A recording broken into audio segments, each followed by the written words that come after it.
Merhaba arkadaşlar, kanalıma hoş geldiniz. Bugünkü videomda yeni başlayanlar için kolay ve hızlı tığ işi kare motiften bebek patiğinin yapılışını anlatacağım. Umarım sizler için faydalı bir video olur. Anlatımını yapacağım. Bebek patiği 1-3 aylık bebekler için uygundur. Patiğin yaş ya da ay grubunu büyütmek veya küçültmek için vermiş olduğum ölçülerin altında yaparak uygun patikler örebilirsiniz. Ve patiğin anlatımını yaparken anti-peeling özelliğe sahip bebe yünleri kullanacağız. Tığ numarası olarak ise 2.20 mm ile patiği öreceğiz. Hazırsanız haydi vakit kaybetmeden patiğin yapılışına başlayalım. Modelin kurulumuna ilk düğümü attıktan sonra çok sıkı olmayan 40 adet zincir yaparak başlayalım.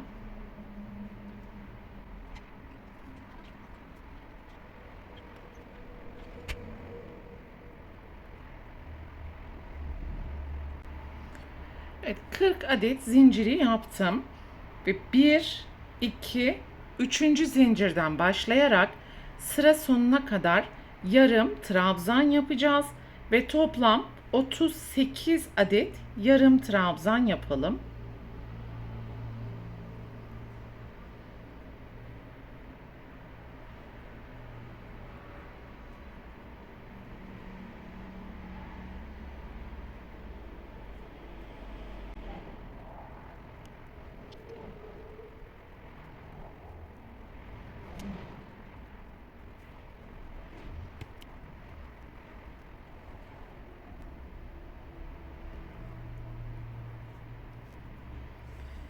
Ve toplam 38 adet yarım trabzanı yaptık.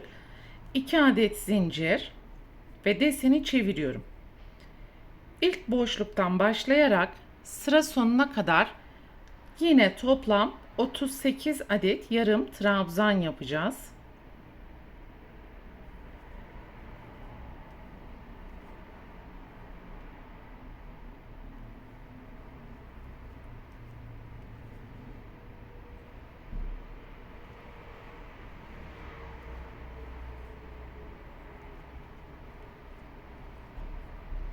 Sıranın sonuna geldim. Şu anda 36 adet sık yarım trabzan yaptım. 37 ve 38. yarım trabzanı da yaparak sırayı tamamlamış oldum. 2 adet zincir, tekrar deseni çeviriyorum ve alt sıradaki işlemleri tekrar ederek ilk boşluktan başlayalım ve sıra sonuna kadar toplam 38 adet yarım trabzan yapalım. Birinci kullanmış olduğumuz renkten toplam 13 sıra bu şekilde yarım trabzan yapmaya devam edeceğiz. Pembe renkten toplam 1, 2, 3, 4, 5, 6, 7, 8, 9, 10, 11, 12, 13 sıra yaptım. Ve şimdi renk değişimi yaparak ikinci renge geçiş yapalım. 2 adet zincir.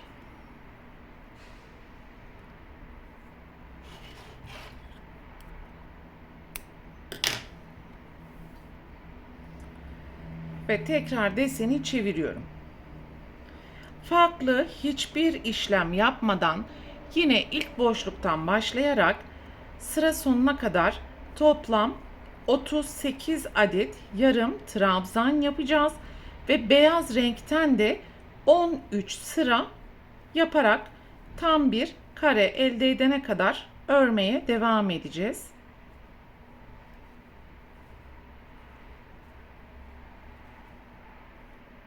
Evet arkadaşlar, beyaz renkten de toplam 13 sıra yaptım ve pembe renk 13, beyaz renk 13, toplam 26 sıra yapmış olduk. Sıranın sonuna geldiğimiz zaman son yarım trabzandan sonra da bir adet zincir yaparak ipi burada koparttım ve yapmış olduğumuz bu karenin ölçüsü tam olarak 15 santimetre. Buradan ölçtüğümüz zaman da yine 15 santimetre. Sizlerin kullanmış olduğu tığ numarasına, iplerin kalınlığına ve inceliğine göre buradaki sıra sayıları değişebilir. Önemli olan tam bir kare olarak deseni örmeniz. Ve şimdi patiğin dikim aşamalarına geçeceğiz. Yapmış olduğumuz kareyi, burası desenimizin başlangıcı. Bu şekilde üçgen katlayalım.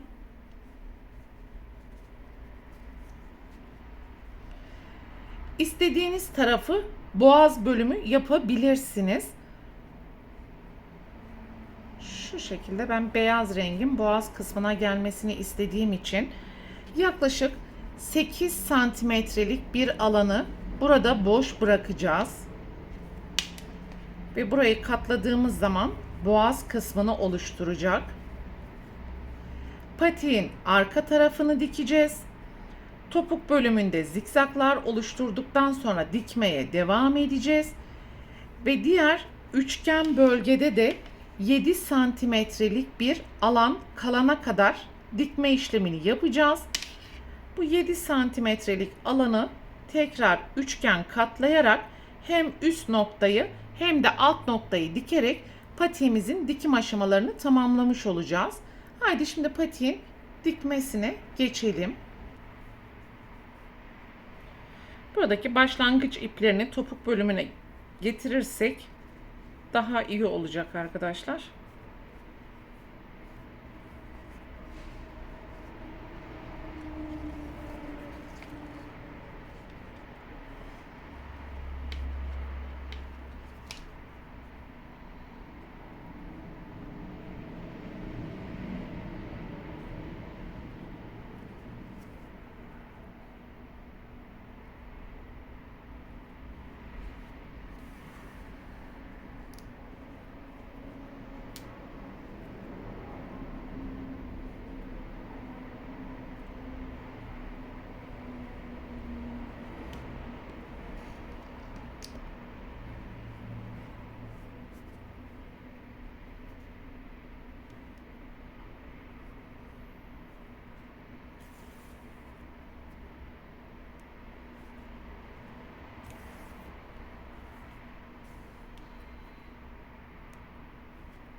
Evet, böylelikle patiğimizin dikim aşamalarını tamamlamış olduk.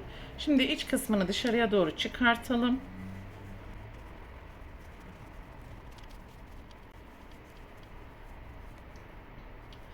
Patiğin arka tarafı, topuk bölümü.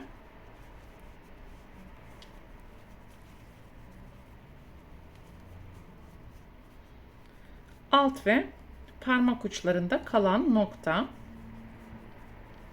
Bu şekilde patiğimizin tüm yapım aşamalarını tamamlamış olduk arkadaşlar.